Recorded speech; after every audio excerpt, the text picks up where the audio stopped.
Topic 2. Boy, that was a quick time. Okay, council pay. Woo! Switching right away. I'm out of shape.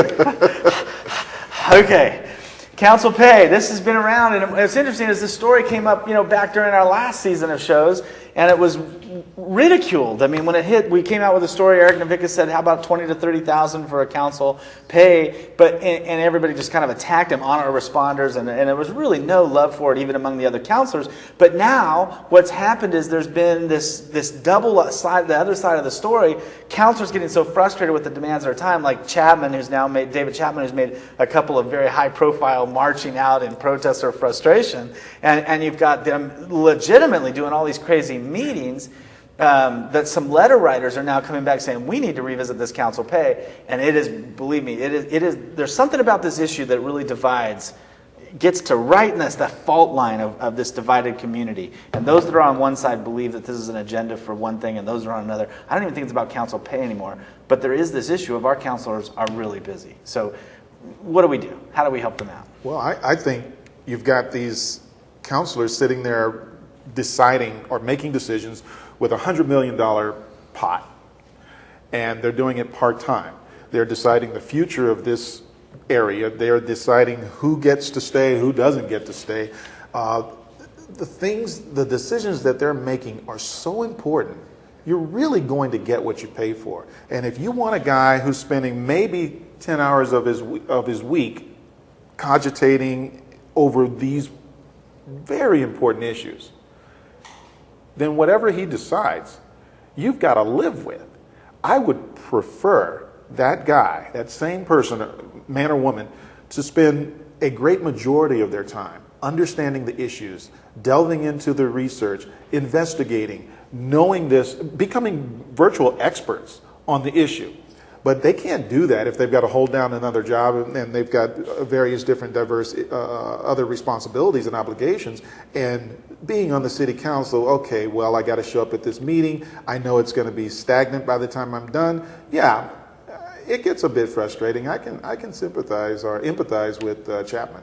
Miles, where are you at? So you're saying we should pay him?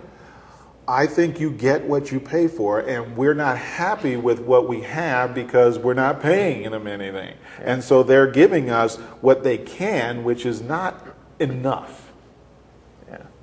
Come on, you're gonna. Well, I came at it from a different angle, but I think without pay, the city council will it's going to evolve into only the people who could afford to live in Ashland, not have jobs, be basically wealthy enough to do all this free stuff, and putting a little pay element will help keep that council more diverse.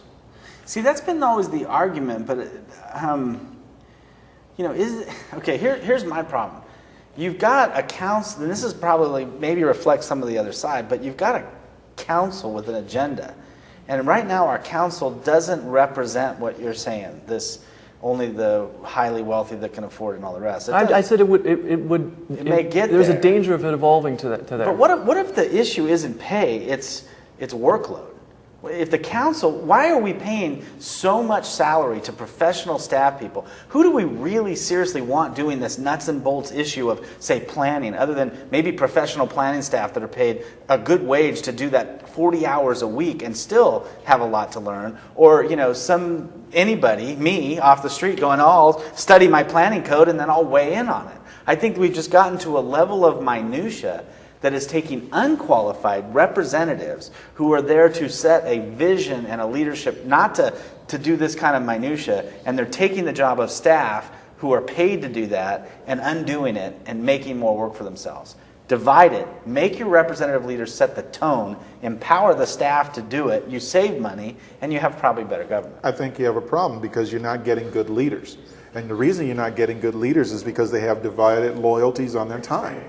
And if they're going to divide their time between whatever other obligations they have and whatever obligations they have in regard to making a living, then by the time they get to the council seat, you're asking them to make a $100 million decision with virtually no understanding of the issue. That's not true, because the only paid counselor right now the only full-time employed counselor right now is Kate Hartzell, and she's willing to spend more time than just about anybody on this. Now you run into Miles's point.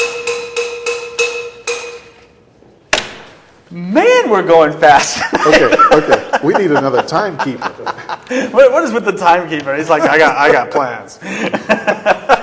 All right, well, now it's your turn. Let me say one thing about this. We're going to do something a little different. I'll invite you to pick up the paper Saturday. Mike and I are going to take this issue, point counterpoint, as opposed to an editorial.